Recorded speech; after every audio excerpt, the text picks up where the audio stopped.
Olá, sejam todas e todos bem-vindos ao segundo episódio do podcast da Agência Patrícia Galvão sobre violência doméstica contra as mulheres na pandemia. Eu sou Jacira Mello, diretora do Instituto Patrícia Galvão. E no programa de hoje, nós vamos conversar sobre a percepção da população sobre a rede de atendimento às mulheres em situação de violência e os desafios enfrentados pelas vítimas para interromper uma relação violenta. O objetivo dessa série de podcasts é debater os dados de uma pesquisa de opinião realizada pelo Instituto Patrícia Galvão em parceria com o Instituto Locomotiva. A pesquisa online contou com a participação de 1.500 pessoas e teve o apoio da Fundação Heinrich Böll e do Consulado da Irlanda em São Paulo. No episódio anterior, nós contamos com a participação da advogada Maria Silvia de Oliveira, presidente do GLE10 Instituto da Mulher Negra. E no programa de hoje, nós convidamos a advogada Luana Tomás de Souza, atual coordenadora da Clínica de Atenção à Violência da Universidade Federal do Pará. Seja muito bem-vinda, Luana. Para começar, gostaríamos de ouvir a sua análise sobre a percepção da população sobre o aumento da violência doméstica na pandemia. A pesquisa revela que para 87% da população, a violência doméstica contra a mulher aumentou durante a pandemia e para 49% ficou mais difícil para a mulher denunciar a violência doméstica nesse contexto. Achei esse dado muito interessante. De fato, é o que a gente tem observado nas pesquisas que têm sido divulgadas. A maior parte delas aponta, de fato, o crescimento das denúncias de violência doméstica familiar, não só no Brasil, mas no mundo como um todo. E é interessante perceber que a população ela também tem essa percepção. Então, mostra que, de fato, há um fenômeno a ser explorado. Agora, eu acho que é interessante também, assim como uma pesquisadora da região norte, apontar especificidades interessantes nesses dados, porque, por exemplo, quando as pesquisas foram mostradas, muitos estados, como São Paulo, havia um crescimento de casos de violência doméstica familiar, enquanto na região norte havia um decréscimo. Aqui na região, o que a gente teve? O fechamento de muitos serviços, as delegacias fecharam. Nós, na região norte, já temos um grave problema com as políticas públicas, né? Uma das coisas que marcam a região é o baixo número de políticas existentes, de delegacias, etc. Com a pandemia, o isolamento social, muitos desses serviços simplesmente fecharam as portas. E alguns funcionavam pela internet, a internet na região é muito difícil, muitas pessoas, né, não têm acesso à internet. Então isso, na minha avaliação, fez com que as denúncias não estivessem nesse mesmo patamar do que em outros estados, talvez, do país. Isso não quer dizer necessariamente que a violência não tenha permanecido alta, mas as denúncias se tornaram muito mais difíceis nesse momento da pandemia. Para a população, terminar o relacionamento ou denunciar a polícia são as principais saídas apontadas. Para 83%, terminar a relação é a melhor forma de acabar com o ciclo de violência doméstica. Gostaria de seus comentários sobre essas duas perspectivas. Para muitas pessoas, a saída para romper o ciclo seria o término da relação, né? Eu não gosto muito do termo ciclo da violência. Eu, particularmente, assim, não utilizo muito. Por quê? Porque eu acho que ele, em certo sentido, homogeneiza as relações. Assim, parece que toda e qualquer relação ela segue o mesmo formato e que tem uma lógica cíclica. É interessante porque isso é uma linguagem que ela é muito das políticas públicas, em certo sentido, se dissemina para próprias mulheres. É uma linguagem muito cotidiana. Mas eu não sei se ela é uma linguagem que ela nos permita compreender todas as mecânicas e as diferentes formas de violência e de relações que se desenvolvem. A violência é um fenômeno muito complexo. Lidar com ela deve ser compreendido dentro dessa complexidade, porque as estratégias elas são muito distintas a depender da mulher, da situação que ela mora, do contexto que ela está, da cidade que ela está, se ela tem filhos ou se ela não tem. Claro que para muitas pessoas é fácil taxar e dizer, pronto, a saída termina a relação, sai de casa.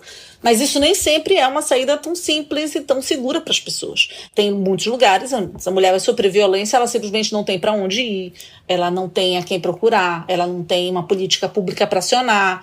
Essa saída, em que pese ela seja, em tese, a mais fácil, e isso também é muito reproduzido no cotidiano do enfrentamento. As pessoas sempre dizem, mas por que não termina? Então termina. Mas não é tão simples terminar assim, né? Quer dizer, quando você está numa situação como essa, você vai desenvolvendo inúmeras estratégias e às vezes essa não é acessível. Você vai para onde quando você terminar? Então, por exemplo, aqui na região, você tem muitas mulheres que vêm no interior, estão na capital sozinhas, sem ninguém, a não ser este homem. Se ela se separa dele, ela vai para onde? Vai voltar para o interior, ela não tem às vezes nem o dinheiro da passagem, para quem ela procura? Que política pública ela vai acessar? Se as políticas muitas vezes estão de portas abertas ou nem tem política pública. Não tem quem ela procurar. Eu acho interessante, às vezes eu dou palestra nos lugares e falo, olha gente, a lei diz, o abrigo, a delegacia, o centro de referência, as pessoas dizem, tá falando grego? Porque isso não existe aqui, não existe. Então, boa parte do país, essas políticas públicas são inexistentes. Então, eu acho que essa deve ser compreendida como uma estratégia, mas não necessariamente as pessoas precisam reforçar que ela é a única estratégia. Porque, às vezes, você precisa desenvolver outras que passam pelo Estado, que passam, às vezes, pela família, pelas amigas, pelo apoio dos vizinhos, das vizinhas. São muitas as estratégias de enfrentamento a essa situação, que é uma situação muito complexa também, que acontece de diferentes formas, não só de forma cíclica. Às vezes, ela é linear mesmo, vai terminar com a morte. A maioria da população não sabe que apenas perto de 400 municípios apenas tem uma delegacia de atenção às mulheres em situação de violência. Vai ao encontro do que você acaba de nos dizer.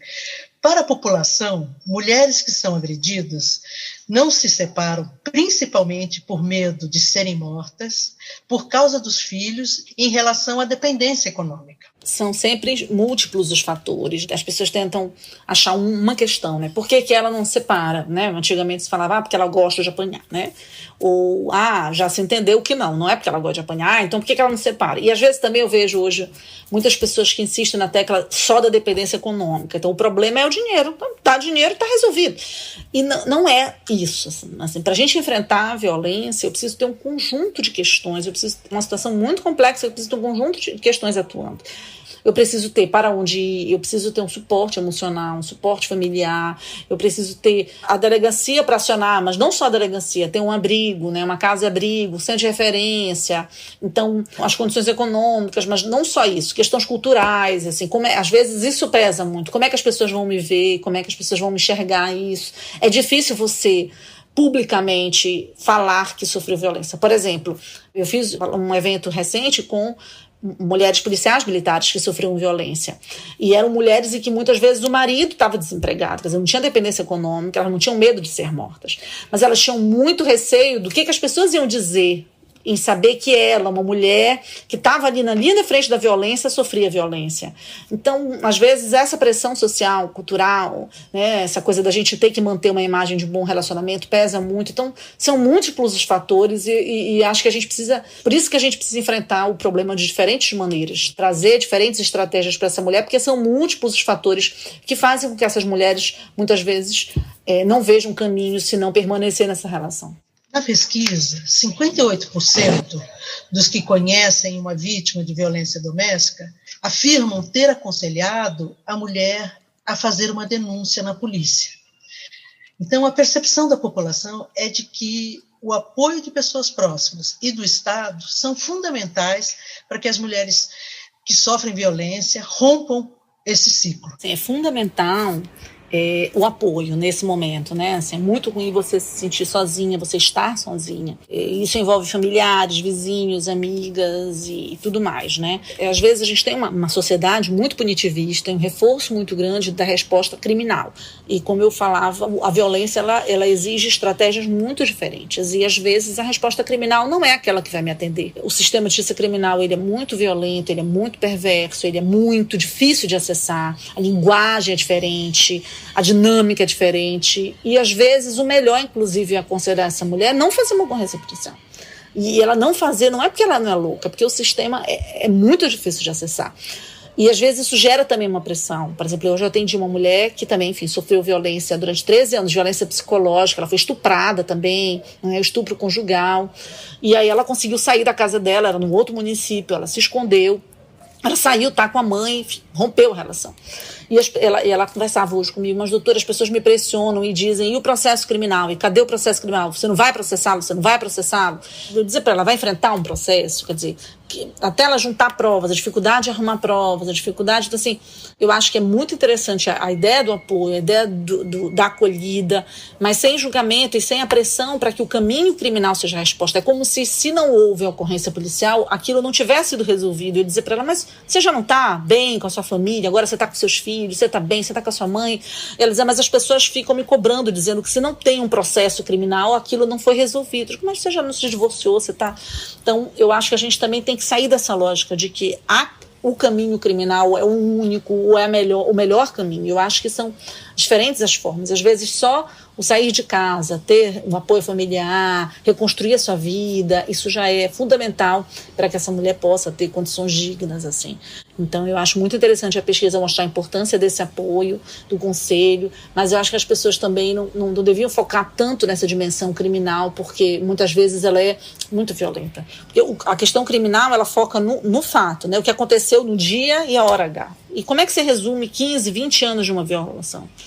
E aí, às vezes, você vai na audiência e ela se sentiu muito violentada, porque ela dizia, mas doutor, eu quero lhe contar. Em 2005, a juiz dizia, mas não interessa 2005. O que é que aconteceu no dia... Ela, mas doutor, eu quero lhe contar que em 2010, mas não interessa 2010. Porque, de fato, o processo criminal não está julgando os 20 anos de existência, está julgando um dia, um fato. E não é isso que a pessoa quer. A pessoa quer julgar os 15 anos de uma relação violenta. Então, nem sempre o processo criminal vai ser a melhor resposta, e às vezes vai ser pior. Ela saiu muito mais violentada e frustrada daquela audiência, do juiz dizendo para ela que aquilo não importava.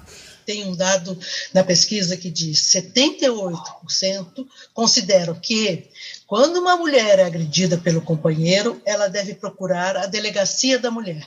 Como se todos os municípios do país tivessem a delegacia da mulher e como se todas as delegacias estivessem treinadas e equipadas para atender essa mulher que está no momento de muita fragilidade.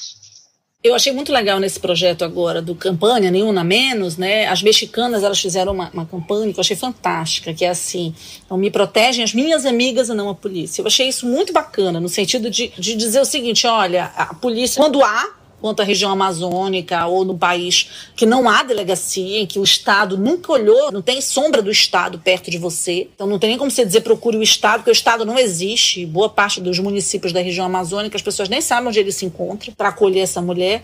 Mas quando existe, ele não atende. Então eu achei muito legal quando as mexicanas dizem isso. Me protegem as minhas amigas. Isso é legal para a gente também desenvolver outras estratégias. Rede de solidariedade, né? Porque às vezes a mulher te procura para buscar orientações. Estou pensando em me separar. Estou pensando em terminar essa relação. E aí vem aquele julgamento do sistema de justiça. Termina, então acaba. E aí ela diz que não consegue, as pessoas se frustram. Eu estou frustrada, por isso eu não quero, mulher gosta de apanhar. E às vezes aquela mulher está desenvolvendo estratégias para romper aquela relação. E algumas estratégias podem ser, converse com uma amiga, fale com ela o que está acontecendo. Você já se pensou nisso? Olha, se um dia você decidir sair, para quem você vai ligar? Quem é o teu telefone de apoio? Que casa você iria? Então, às vezes, ela precisa de um tempo para pensar isso. Olha, se eu sair de casa, acontecer alguma coisa, para onde eu vou? Quem vai me apoiar? Quem vai me receber? Eu tenho uma amiga que vai me receber com 2 crianças, com 3 crianças. Então, a gente precisa também criar outras redes de apoio, outras redes de solidariedade. Prepare uma mala, separe seus documentos. Às vezes essas são estratégias muito mais válidas do que simplesmente jogar nas costas da polícia e vai lá e vai na delegacia, pronto, fiz minha parte, eu disse para ela ir na delegacia. Nem sempre vai resolver o problema. Você vai ser capaz de acolher essa mulher, de apoiar essa mulher, de colocá-la na sua casa com as crianças dela, de ajudá-la enquanto ela consegue reorganizar a sua vida? Porque muitas vezes o Estado não vai fazer isso por ela. Então acho que a gente precisa também pensar isso. Quais estratégias outras a gente está desenvolvendo além, né, da polícia e do Estado? Eu pediria para, desse lugar de conhecimento, de experiência, de atuação há tantos anos com violência contra as mulheres, você nos contasse um pouco as principais estratégias, se é possível dizer assim, da Clínica de Atenção à Violência contra as Mulheres, que está na Universidade Federal do Pará. Quando eu comecei a trabalhar com violência contra a mulher, assim, eu, trabalhava com uma lógica ainda muito ingênua, daquela feminista que se formou, então era muito, vamos, se separe, eu vou pegar na sua mão e vou resolver seus problemas. E ao longo do tempo isso foi, mudando muito, né, o tempo, amadurecimento, essas coisas assim ajudam a gente. E uma coisa que eu aprendi ao longo dos anos, é muito importante que a gente ofereça possibilidades para essa mulher, porque muitas vezes ela não vê uma luz no fim do túnel, ela não vê saídas. A gente geralmente trabalha no sentido de sentar e oferecer, olha, as estratégias possíveis, o que é possível fazer, quais são as possibilidades. E ela pensar a partir da situação dela, da realidade dela, qual é aquela que ela vai conseguir alcançar, que ela vai conseguir desenvolver. Então, é possível o caminho criminal? Né? Ela fazer uma ocorrência policial, ela enfrentar um processo criminal. Então, a gente orienta o que vai acontecer em cada etapa, como vai ser portada a delegacia, como vai ser o processo criminal, o que é uma audiência de medida protetiva, para ela entender o processo, porque muitas vezes ela não conhece, para saber se ela quer enfrentar isto ou não. Se ela pode dizer, não quero. A gente também orienta sobre os caminhos cíveis. Então, se ela quiser, ela também pode enfrentar uma ação de divórcio, uma ação de dano moral. Muitas mulheres optam, por exemplo, para pedir o dano moral pela violência sofrida ao longo dos anos, a ação de guarda, a ação de visita. Quais são as possibilidades cíveis? O que ela quer ou não? O que ela pode ou não pedir? As medidas protetivas, quais são as medidas? O que vai acontecer ou não? E ela avaliar os cenários, as possibilidades, para ela pensar isso com calma, o que ela deseja fazer, o que ela tem condições de fazer, no tempo que ela deseja fazer, e inclusive os caminhos para ela, o apoio psicológico, o fortalecimento, que muitas vezes essa é a melhor resposta, essa é a melhor estratégia. Às vezes, muitas mulheres elas estão tão focadas na responsabilização e elas se descuidam muito. A nossa clínica ela tem uma lógica interdisciplinar, tem profissionais da saúde, do serviço social, e muitas mulheres desenvolvem problemas de saúde, problemas cardíacos, depressão, problemas justamente porque elas não cuidam delas nesse processo, porque é um processo muito doloroso, rompimento, enfrentar tudo, e aquele cara violento falando que ela é louca, que ela não entende nada, que ela está mentindo, e aí ela vai, e depois de um tempo ela vai desenvolvendo vários problemas pela falta de cuidado com ela também. Então é muito importante que ela se preserve, que ela se cuide, que ela se fortaleça, e isso também é uma estratégia. Eu digo para elas, olha, às vezes você está bem, você está feliz, é a melhor resposta que você vai dar para ele, porque ele não quer que você esteja bem agora. E essa é uma estratégia também, estar bem, estar forte, estar feliz com a decisão que ela tomou, estar cuidando dos filhos dela. Então isso também é uma estratégia. Então eu acho que a gente precisa, nesse momento, pensar isso, orientar quais são as possibilidades para ela romper aquela relação. Se você quer romper, pense com calma. De que forma você vai fazer, se preserve, pegue os documentos, porque muitas vezes essas mulheres saem de uma forma abrupta, sem um documento, e a violência patrimonial é muito grande, aí ela sai de casa, ela não tem um documento, e aí ele esconde as informações financeiras dela, ela não consegue pedir pensão alimentícia, ela não consegue pedir nada, porque ela não tem informação nenhuma, às vezes ela não tem um documento, a certidão de nascimento das crianças. Então eu sempre oriento para ela, guarde uma pastinha, não custa nada, bota aquela pastinha, cópia da certidão de nascimento, CPF, RG e tudo. É para você se preparar, não quer? Tudo bem. Mas se um dia quiser, pega a pastinha, só pega aquela pastinha e vá. Uma vez eu atendi uma mulher que eu achei muito interessante, eu participei de uma reunião com as mulheres do Nordeste Paraense, movimento de mulheres do Nordeste Paraense. Gente, foi uma aula para mim, de litigância, que eu trabalho com litigância estratégica, com a estratégia do que fazer. E aí uma mulher me disse assim, uma senhora trabalhadora rural, falou assim para mim, que eu achei fantástico. Ela falou assim, a gente faz reunião com as mulheres e fala para elas, anotem na barra da saia o CPF dele. E eu achei isso tão interessante, mas por que essa preocupação com o CPF dele especificamente? E aí ela me relatou que na região delas, o que acontecia muitas vezes era o que essas mulheres, você está no interior do estado, áreas que você tem que andar, às vezes a mulher pegava um carro e depois pegava um barco, 10 horas de carro, 5 horas de barco, para poder chegar na delegacia. Quando ela chegar na delegacia, o delegado olhava e dizia, ok, qual é o CPF do agressor? Aí ela dizia, eu não sei. Ele, então volte, não posso fazer ocorrência. Assim, o CPF dele. Aí ela voltava. Dizia, olha a violência, Quer dizer, a mulher tinha que andar horas para o cara dizer, cadê o CPF? Isso é uma grande orientação de litigância estratégica que essas mulheres trabalhadoras rurais estão fazendo. Elas estão dizendo, anote o CPF dele. Pelo menos isso. E eu acho que isso já é alguma coisa. Ela precisa ter o mínimo de informações e se preparar para, com calma, ela tomar essa decisão. Pega as informações, os documentos necessários para tomar essa decisão da forma que ela achar melhor, no momento que ela se sentir preparada, da forma que ela se sentir preparada. Queria um comentário seu. Na pesquisa aparece muito forte que a violência psicológica é tão grave quanto à violência física. Pareceu importante, porque se fala muito, violência física, vai para a delegacia, etc., e tem uma ênfase menor nos danos psicológicos que as mulheres sofrem com essa violência dos seus parceiros. Eu acho que uma coisa interessante da Lei Maria da Penha é que a Lei Maria da Penha ela nomeia a violência, ela fala que existem vários tipos de violência. Durante muito tempo a gente ficou muito focada na violência física. Eu lembro, ainda antes da Lei Maria da Penha, no início dos anos 2000, eu ia na delegacia, a delegada dizia, mas nossa mulher não tem um roxo. Fazia ocorrência se tinha pelo menos um roxinho, uma agressão física.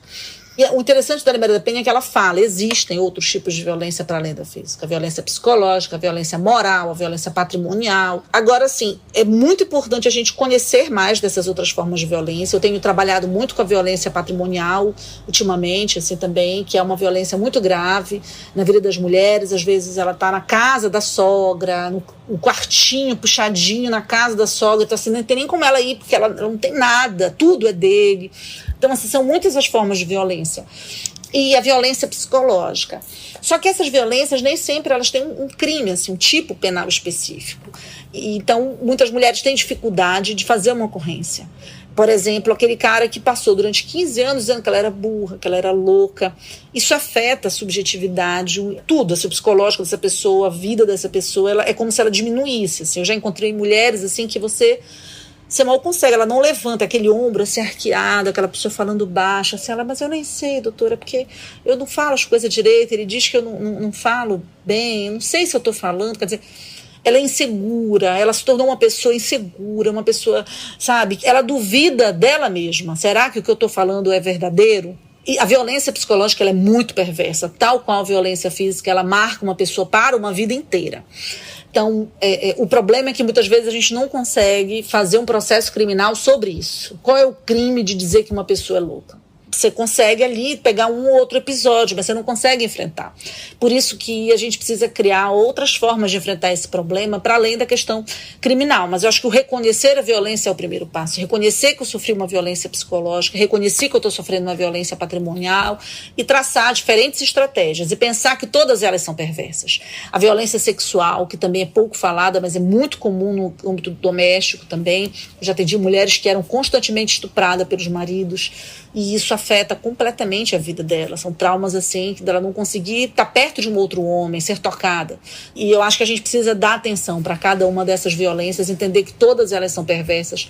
Então, cada violência tem a sua perversão, cada sua violência impõe seu sofrimento e cada violência deve ser tratada na medida do impacto na vida dessa mulher. Por isso que a gente precisa, além das medidas de repressão, de responsabilização do agressor, a gente precisa de mais ações de prevenção, de mais ações de assistência para essas mulheres.